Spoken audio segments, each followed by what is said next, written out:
Good morning students. So welcome to today's editorial analysis. ఇవాళ మనం చూడబోతున్న article అనేది it's about Israel Iran war జరుగుతుంది కదా. సో ఆ వార్లో యూఎస్ యొక్క రోల్ గురించి మనం ఇవాళ డిస్కస్ చేయబోతున్నాం. So before that we have Diwali celebrations, UPSC GS optionals రెండింటిపైన కూడా ఆఫర్స్ రన్ అవుతున్నాయి. మీకు ఫ్లాట్ 20% ఆఫ్ అనేది అవైలబుల్గా ఉంది. 31 అక్టోబర్ లోపు జాయిన్ అయ్యే వాళ్ళకి ఇది అందుబాటులో ఉంటుంది. సో ఆర్టికల్లోకి వెళ్ళిపోదాం. Article talks about deeper role. The article talks about deeper role. So ఈ డీపర్ రోల్ ఎవరు ప్లే చేయాల్సింది ఎవరు అంటే యుఎస్ ప్లే చేయాలి అనే ఉద్దేశంతో మాట్లాడుతున్నారు. The escalating conflict cycle in West Asia could have disastrous consequences. The escalating conflict cycle in West Asia could have disastrous consequences. అంటే అర్థం ఏంటి? వెస్ట్ ఏషియాలో రన్ అవుతున్న కాన్ఫ్లిక్ట్ సైకిల్, ప్రజెంట్ ఏదైతే రన్ అవుతుందో కాన్ఫ్లిక్ట్, ఇది ఎస్కలేట్ అవుతుంది రోజు రోజుకి. ఎస్కలేట్ అవ్వడం అంటే అర్థం ఏంటి? రోజు రోజుకి వర్సెన్ అవుతుంది. It is getting worsened day by day. And it could have disastrous consequences అంటే పర్యవసానాలు, డిజాస్ట్రస్ అంటే ఇంక దారుణమైన పరిస్థితులకి అది దారి తీయవచ్చు అని చెప్తున్నారు. అంటే దీన్ని ఇమీడియట్గా మనం అదుపు చేయాలి. అదుపు చేయకపోతే ఇది డిజాస్ట్రస్ కాన్సిక్వెన్సెస్కి దారి తీసే అవకాశం ఉంది అని చెప్పి మనకి ఆర్టికల్ చెప్తుంది. The Biden administrations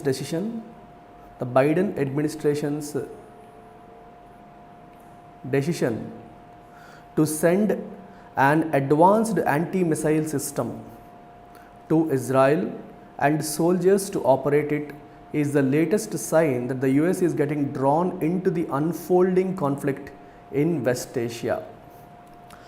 So the Biden administration's decision to send an advanced anti-missile system, advanced anti-missile system పంపించాలి అని ఒక నిర్ణయం తీసుకుంది. ఎవరు? Biden administration system. ఎవరికి?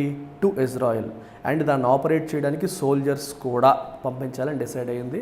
This is the latest sign అంటే సూచన, that the US is getting drawn into the unfolding conflict in West ఏషియాలో రోజు రోజుకి పెద్దదవుతున్న, బయటపడుతున్న కాన్ఫ్లిక్ట్లో అమెరికా కూడా తెలియకుండానే అంతర్భాగం అయిపోతోంది అని చెప్పడానికి ఇది ఒక సూచనగా మనం చెప్పొచ్చు. We can say this is a sign అంటే అమెరికా కూడా దాంట్లో డీప్గా ఇన్వాల్వ్ అయిపోతుంది అని మనకి ఇక్కడ అర్థమవుతుంది. Ever since the latest war here broke out after Hamas October 7 attack on Israel, the US had publicly maintained that it did not want a regional war. October 7 నాడు ఇజ్రాయెల్ పైన హమాస్ దాడి చేశారు last year. అక్కడతో మొదలైంది ఇది. ఆ రోజు war breakout అయింది. ఆ రోజు నుంచి ఈ రోజు వరకు అమెరికా పబ్లిక్గా ఏం చెప్తుందంటే ఈ did not want a regional war. ఒక రీజనల్ వార్ వద్దు, అది ఉండకూడదనే మేము కోరుకుంటున్నామని చెప్తూ వస్తుంది. The US president adopted a twin approach. American president Joe Biden he adopted a twin approach. ఏంటది? To give Israel a free hand in its war on Gaza విషయంలో ఇజ్రాయెల్కి ఫ్రీ హ్యాండ్ ఇవ్వాలని. అంటే ఎందుకంటే వాళ్ళు దెబ్బతిన్నారు కాబట్టి ప్రతీకారం తీర్చుకునే హక్కు వాళ్ళకు ఉంటుంది. They have a right to retaliate అంటే తిరుగు దెబ్బ, ఎదురుదాడి చేసే రైట్ వాళ్ళకు ఉంది అని చెప్పి వాళ్ళకి కంప్లీట్గా ఫ్రీడమ్ ఇవ్వాలి in its war on Gaza అనేది ఒక approach. While spending America's diplomatic and military resources to prevent an escalation. So Gaza పైన ప్రతిదాడి చేసే అవకాశం అయితే వాళ్ళకి ఇవ్వాలి. అట్ ద సేమ్ టైం అది ఇంకా ఎస్కలేట్ అయిపోకుండా ఫుల్ బ్లోన్ రీజనల్ వార్గా మారకుండా ఆపడానికి తనకున్న దౌత్యపరమైన, మిలిటరీ పరమైన రిసోర్సెస్ అన్నింటినీ ఉపయోగించాలి అనేది అమెరికా యొక్క అప్రోచ్. ఇప్పుడు ఒక తీవ్రవాద సంస్థ అంటే ఇజ్రాయెల్ పాయింట్ ఆఫ్ వ్యూలో హమాస్ తీవ్రవాద సంస్థ. సో వాళ్ళు దాడి చేసినప్పుడు ప్రతిదాడి చేసే హక్కు వీళ్ళకు ఉంటుంది. సో దాన్ని మనం అడ్డు పెట్టకూడదు. అట్ ద సేమ్ టైం వీళ్ళు ప్రతిదాడి చేస్తారు, దానికి మళ్ళీ వీళ్ళు చేసి అది ఫుల్ బ్లోన్ వార్గా మారకుండా ఆపడానికి అమెరికా ప్రయత్నం చేయాలి అనేది వాళ్ళ approach. When Israel carried out a disastrous, disproportionate war on Gaza, facing allegations of genocide, Mr. Biden sent Secretary of State Antony J. Blinken several times to the region to keep the American coalition intact. So, Israel ఏం చేసింది? Gaza పైన disproportionate war అంటే పిచ్చుకు మీద బ్రహ్మాస్త్రం అన్నట్టు వాళ్ళు చేసిన దానికి కొన్ని రెట్లు వాళ్ళు చేసిన దానికి కొన్ని రెట్లు తీవ్రతతో ఇజ్రాయిల్ దాడి చేయడం జరిగింది. డిస్ప్రపోర్షనేట్ అని అర్థం ఏంటంటే నీకు ప్రపోర్షనేట్గా కాకుండా అని అర్థం. అంటే వాళ్ళు ఇంత చేస్తే మనం అంత చేసాం అనుకోండి, అది ప్రపోర్షనేట్. వాళ్ళు ఇంత చేస్తే మనం ఇంత చేసాం అనుకోండి, దట్ ఈస్ డిస్ప్రపోర్షనేట్. ఆ లెవెల్లో వాళ్ళపైన వార్ చేసి, and it also faced allegations of genocide, అంటే ఒక జాతి మొత్తాన్ని అంతం చేయడానికి ప్రయత్నం చేసిందన్న ఆరోపణలు కూడా. ఇది జెనోసైడ్ అంటే ఒక రేస్ని ఎలిమినేట్ చేసే ప్రయత్నం. Mister Biden sent secretary of state Antony J, మన ఇండియాలో మినిస్టర్స్ అంటాం కదా, అక్కడ సెక్రటరీ ఆఫ్ స్టేట్ అంటారు, యాంటోనీ జే బ్లింకెన్ని సెవరల్ టైమ్స్ ఆయన రీజన్కి పంపించి, సో అమెరికా యొక్క కోలిషన్ అంటే అమెరికా యొక్క కూటమి కాపాడుకునే ప్రయత్నం, దాన్ని కదలకుండా దాన్ని జాగ్రత్తగా కాపాడుకునే ప్రయత్నం చేశారు. The US launched an an airstrike campaign against Yemen's Houthis, who declared war against Israel and attacked commercial vehicles in the Red Sea, and also strikes against Hashad al-Shabi, the Shia militias in Iraq and Syria, while Secretary Blinken held the American-Arab alliance together. Okay, చూడండి, America ఒక పక్క air strike campaign launch చేసింది against యెమెన్స్ Houthis. యెమెన్లో మనకి Houthis ఉన్నారు, సిరియాలో యెమెన్లో Houthis ఉన్నారు. ఈ Houthis ఏం చేశారంటే, ఇప్పుడు మీకు ఈ హెజ్బుల్లా, హమాస్, హౌతీస్ వీళ్ళంతా మనకి ఒక గ్రూప్, అంటే ఒకరికొకరు సపోర్ట్ చేసుకునే గ్రూపు. వీళ్ళందరికీ ఇరాన్ సపోర్ట్ చేస్తుంది. సో ఇరాన్ అనేది ఈ గ్రూప్ అందరికీ సపోర్ట్ చేసే కంట్రీ. వీళ్ళందరికీ మిలిటరీ సపోర్ట్ కావచ్చు, స్ట్రాటజిక్ సపోర్ట్ కావచ్చు, ఇరాన్ అనేది అందిస్తుంది, ఆర్మ్స్ సపోర్ట్ కావచ్చు. సో యెమెన్స్ హౌదీస్ ఏం చేశారంటే, ఇజ్రాయిలీ వెహికల్స్ పైన, రెడ్ సీ నుంచి వెళ్తున్న ఇజ్రాయిల్ కమర్షియల్ వెహికల్స్ పైన వాళ్ళు దాడి చేశారు, అటాక్ చేయడం అనేది జరిగింది. సో అట్లాంటి యెమెన్ పైన అమెరికా ఎయిర్ స్ట్రైక్ లాంచ్ చేసింది. అలాగే హషద్ అల్ షబీ అనేది అనదర్ షియా మిలీషియా, ఇది ఇరాక్ సిరియాలో ఉన్న మిలీషియా అంటే అర్థమైందంటే ఒక ఆర్మ్డ్ గ్రూప్. మిలిటరీ అనేది కంట్రీకి సంబంధించింది, నేషనల్. అది మిలీషియా అనేది కంట్రీకి సంబంధించింది కాదు, బట్ ఒక ఆర్మ్డ్ రెబెలియన్ గ్రూప్ అనమాట. సో అట్లాంటి ఇవన్నీ షియా గ్రూప్స్. మీరు గమనిస్తే ఇరాన్ ఈజ్ మెజారిటీ షియాస్ ఉంటారు ఇరాన్లో. సున్నీసు షియాస్ అని వింటారు కదా మీరు ముస్లిమ్స్లో, అందులో షియా ముస్లిమ్స్ ఎక్కువగా ఉన్నది ఇరాన్లో. సో ఇప్పుడు యెమెన్ కావచ్చు, యెమెన్లో ఉన్న హౌదీస్ కావచ్చు, హెజ్బుల్లా కావచ్చు, ఇవన్నీ కూడా షియా మిలీషియాస్. అలాంటిదే హషద్ అల్ షబీ కూడా. సో వాళ్ళపైన కూడా దాడి చేసింది US. While secretary Blinken held the American Arab alliance together. అంటే ఇక్కడ ఏమవుతుందంటే, వాళ్ళపైన దాడులు ఒక పక్క చేస్తూ, ఇంకో పక్క అరబ్ దేశాలతో అమెరికా ఉన్న రిలేషన్ పాడవకుండా ఈ దౌత్యపరమైన ప్రయత్నాలు బ్లింకెన్ చేస్తూ వచ్చారు. But what mister Biden did not do was to put meaningful pressure on Israel, which is now accused. Paramilitary కాదు, ఇది గవర్నమెంట్కి సంబంధం లేదు. మిలీషియా అనే పదం వాడినప్పుడు they are not related to గవర్నమెంట్కి సంబంధం లేనివి అవి. which is now accused by a UN investigation of having committed war crimes and crimes against humanity in Gaza. అయితే బైడెన్ చెయ్యందేంటి, what mister Biden did not do was to put meaningful pressure on Israel పైన పెట్టాల్సినంత pressure America పెట్టలేదు అనేది Biden పైన ఉన్న ఆరోపణ. అంటే ఎందుకంటే ఇజ్రాయిల్ తన పైన జరిగిన దాడికి ప్రతిదాడి చేసే హక్కు వాళ్ళకు ఉందా అంటే ఉంది, డెఫినెట్గా ఉంది. అయితే ఇజ్రాయిల్ ప్రతిదాడి అనేది ఒక లెవెల్లో చేయలేదు, చాలా ఎక్కువ చేసింది. వార్ క్రైమ్స్ కూడా చేసింది. ఇన్ఫ్యాక్ట్ సివిలియన్స్ పైన కూడా దాడి చేయడం జరిగింది అనేది వాళ్ళ పైన ఉన్న ఆరోపణ. యుఎన్ ఇన్వెస్టిగేషనే చెప్తోంది, యునైటెడ్ నేషన్స్ ఇన్వెస్టిగేషన్ ఏం చెప్తుంది, వీళ్ళు వార్ క్రైమ్స్ కమిట్ చేశారు, క్రైమ్స్ ఎగెనిస్ట్ హ్యూమానిటీకి కమిట్ చేశారు గాజాలో అని చెప్పి వాళ్ళపైన దారుణమైన ఆరోపణ ఉంది. అలాంటి ఇజ్రాయెల్ని ఆపడానికి అమెరికా ప్రయత్నం చేయట్లేదు అనేది ప్రధానమైన ఆరోపణ. The brown universities costs of war project says that the Biden administration has sent $17.9 billion in military assistance to Israel since October 2023. October 2023 నుంచి ఈరోజు వరకు సుమారు $18 billion military assistance Biden administration ఇజ్రాయెల్కి పంపింది అని చెప్పేసి బ్రౌన్ యూనివర్సిటీ వాళ్ళ కాస్ట్ ఆఫ్ వార్ ప్రాజెక్ట్ మనకి ఎస్టిమేట్ చేస్తుంది. Washington did little when Israel took the war to Iran by bombing the Iranian embassy in Damascus or when it launched the Lebanon invasion. అంటే చొరబాటు ప్రయత్నం చేసినప్పుడు కావచ్చు, లేదా Syria రాజధాని డమాస్కస్లో ఇరానియన్ ఎంబసీ పైన బాంబు దాడి చేసినప్పుడు కూడా కావచ్చు, వాషింగ్టన్ డిడ్ లిటిల్, అంటే అమెరికా ఏమీ చేయలేదు, అంటే వాళ్ళని ఆపే ప్రయత్నం చేయలేదు, వాళ్ళు చేసే పనిని ఖండించే ప్రయత్నం కూడా చేయలేదు. డిడ్ లిటిల్ అంటే కొంచెం చేసిందని కాదు, డిడ్ నథింగ్ అని అర్థం, ఏమీ చేయలేదు అని అర్థం. ఎటువంటి ఆర్టికల్ లేకుండా, ఏ అండ్ ది లాంటి ఆర్టికల్స్ లేకుండా లిటిల్ అనే పదాన్ని వాడితే దాని అర్థం ఏంటి, నథింగ్ అని. The US decision to deploy the terminal high altitude area defense system also points to the precarious security situation its ally is in. ఇప్పుడు అమెరికా ఏం చేస్తుంది, యాంటీ మిసైల్ సిస్టమ్, అంటే మిసైల్ దాడిని ఎదుర్కొనే డిఫెన్స్ సిస్టమ్ని పంపిస్తుంది, డిప్లాయ్ చేస్తుంది. ఎక్కడ, ఇజ్రాయెల్లో. మరి అమెరికా అటువంటి terminal high altitude area defence సిస్టమ్ని పంపిస్తోంది అంటే అర్థం ఏంటి, తన ఎలై ఏంటి, ఫ్రెండ్. ఇజ్రాయెల్ ఎటువంటి డేంజరస్, ప్రికేరియస్ అంటే డేంజరస్, ఎటువంటి డేంజరస్ సెక్యూరిటీ సిచ్యువేషన్ ఉందో దాన్ని బట్టి మనకు అర్థమవుతుంది. ఇక్కడ ఏమవుతుందంటే ఇజ్రాయెల్ ఒకటే కంట్రీ. ఇజ్రాయెల్కి మీరు ఒకసారి గమనిస్తే, సో ఇది ఇజ్రాయెల్ అయితే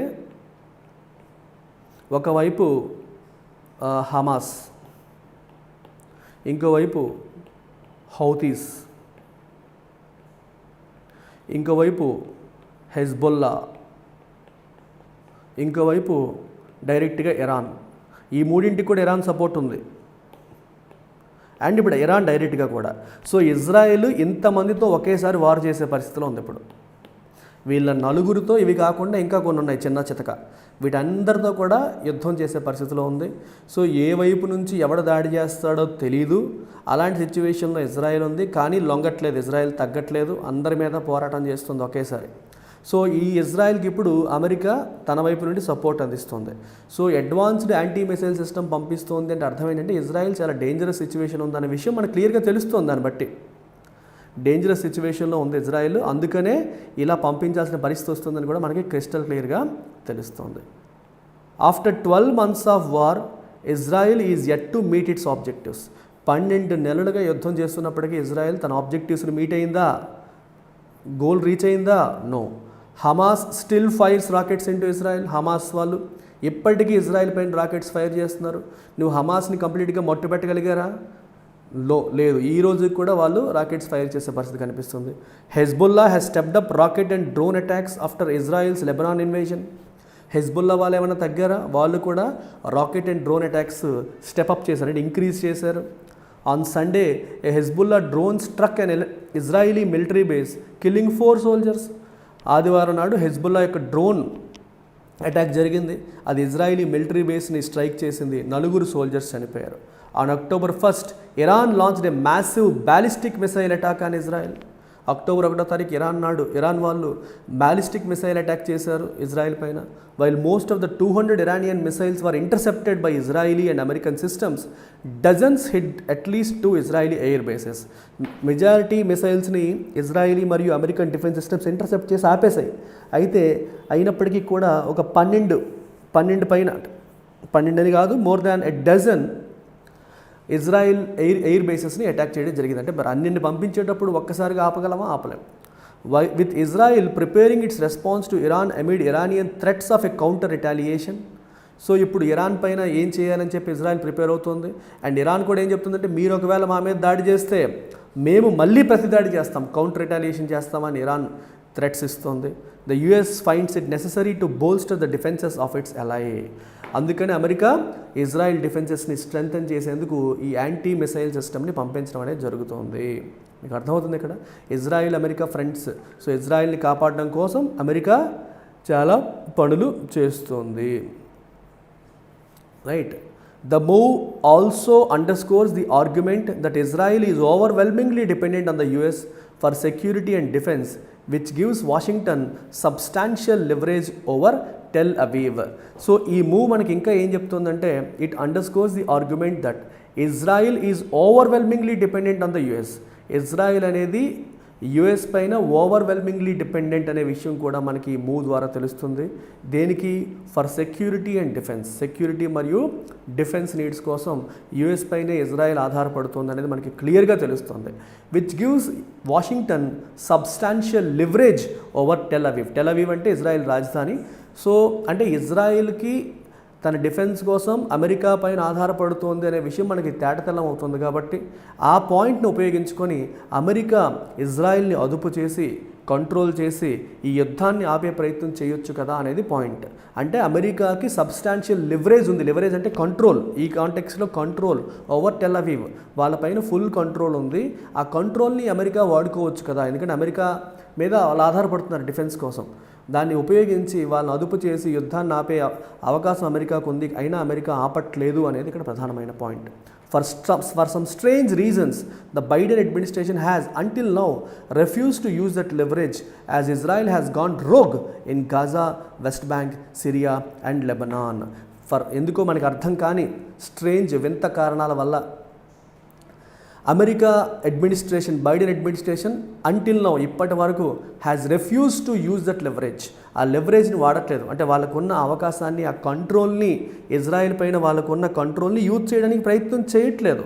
ఇప్పుడు దాన్ని ఒకసారి ఉపయోగించి ఇజ్రాయెల్ని అదుపు చేసే ప్రయత్నం చేయొచ్చు కదా, అదుపు చేయొచ్చు కదా, చేసే ప్రయత్నం చేయట్లేదు.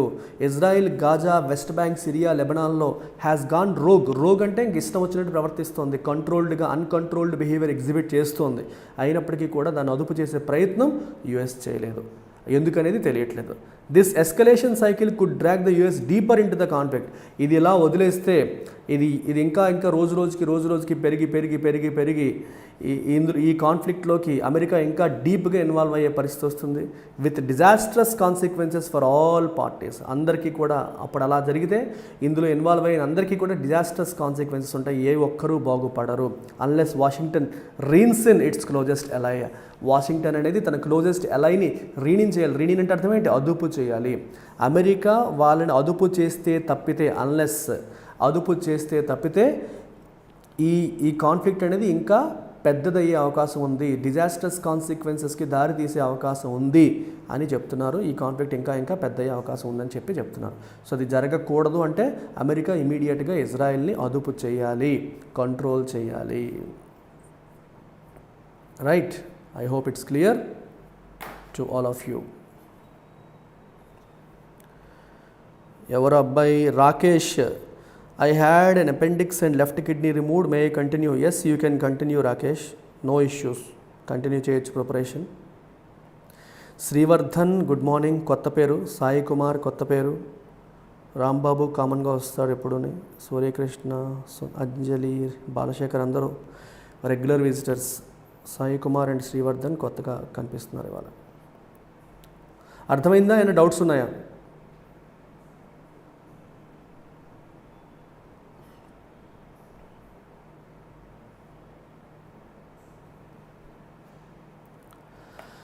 And bank, SSC, railway aspirants English improve చేసుకోవాలనుకుంటే you can go for my English infinity course.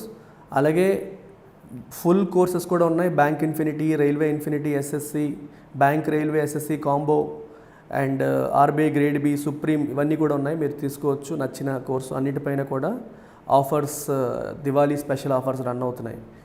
You can make use of them. మన యాప్ డౌన్లోడ్ చేసుకోండి. ఇప్పటివరకు యాప్ డౌన్లోడ్ చేయని వాళ్ళు ఇక లైవ్ చాట్లో మీకు యాప్ లింక్ పెట్టాను, అది డౌన్లోడ్ చేసుకోండి. Telegram channel, WhatsApp group links కూడా ఉన్నాయి. యాప్లో మీకు పీడిఎఫ్స్, ఫ్రీ కంటెంట్ చాలా వరకు ఉంటుంది. అప్పుడప్పుడు డెమో క్లాసెస్ కూడా పెడతాం. So you can make use of that opportunity. Okay, take care.